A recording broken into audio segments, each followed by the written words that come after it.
สวัสดีค่ะใครๆก็เข้าครัววันนี้พบกับเล็กนะคะสำหรับเมนูวันนี้ค่ะเล็กจะทำเมนูเบคอนผัดพริกกระเทียมค่ะสำหรับเมนูเบคอนผัดพริกกระเทียมนะคะจริงๆก็จะทานกับข้าวหรือว่าเป็นของทานเล่นก็ได้ส่วนผสมมีอะไรบ้างเดี๋ยวเราไปติดตามชมกันค่ะ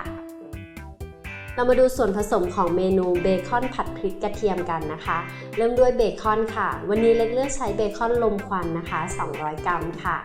กระเทียมสับค่ะพริกสดนะคะแล้วก็ครั้งนี้เล็กใช้พริกแห้งด้วยค่ะ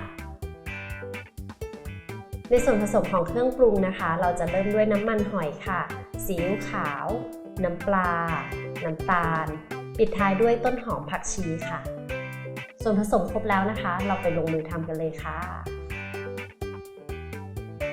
เข้าสู่ขั้นตอนแรกนะคะของเมนูเบคอนผัดพริกกระเทียมนะคะเริ่มจากเราตั้งกระทะให้ร้อนนะคะหลังจากนั้นเราก็จะเจียวเบคอนก่อนค่ะเบคอนก็เราไม่ต้องเติมน้ำมันเลยนะคะเดี๋ยวน้ำมันจากเบคอนเนี่ยเขาจะออกมาเองอันนี้เล็กเลือกใช้เบคอนลมควันนะคะ1แพ็คก็ประมาณ200 กรัมค่ะอันนี้ที่เล็กซื้อมา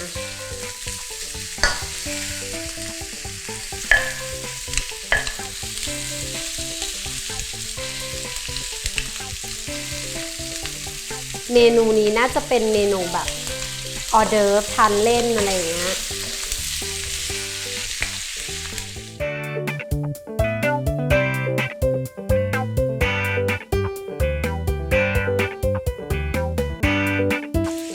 นะคะแบบเดียวน้ำมันจากเบคอนก็ออกมาแล้วค่ะ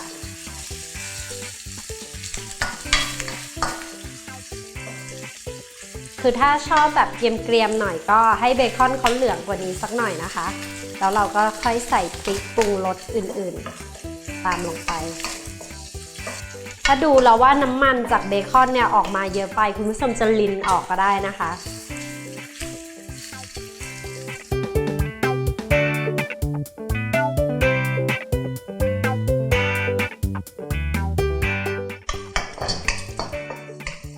โอเคหลังจากที่เรารินน้ำมันเบคอนออกแล้วนะคะเราก็จะมาเริ่มกันเลยใส่กระเทียมค่ะ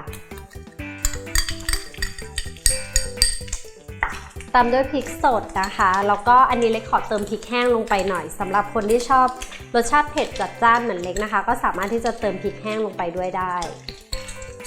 แต่ถ้าทานเผ็ดน้อยก็ใช้เฉพาะพริกสดก็ได้ค่ะน้ำตาลเล็กน้อยนะคะซีอิ๊วขาวเดี๋ยวอัตราส่วนนะคะคุณผู้ชมเข้าไปดูได้ที่ foodtravel.tv นะคะก็น้ำมันหอยค่ะน้ำปลา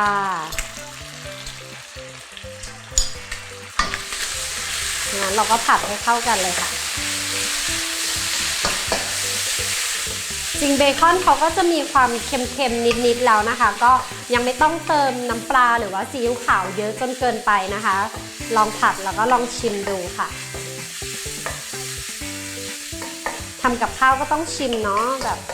จะใส่ตามอัตราส่วนทั้งหมดก็ไม่ได้เพราะว่าวัตถุดิบแต่ละคนซื้อมาต่างที่กันนะคะบางทีก็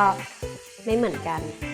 หลังจากที่เราปรุงรสชอบใจแล้วนะคะก็ปิดไฟเลยค่ะแล้วก็ใส่ต้นหอมนะคะกับผักชีก็เป็นอันเสร็จแล้วค่ะสำหรับเมนูเบคอนผัดพริกกระเทียมค่ะ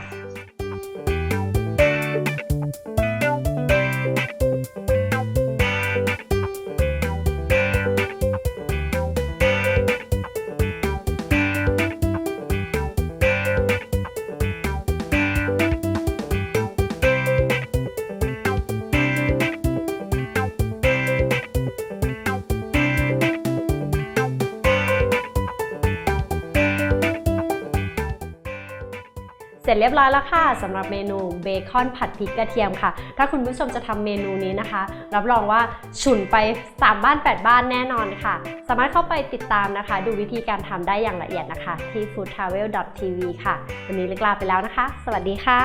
ทานให้อร่อยนะคะ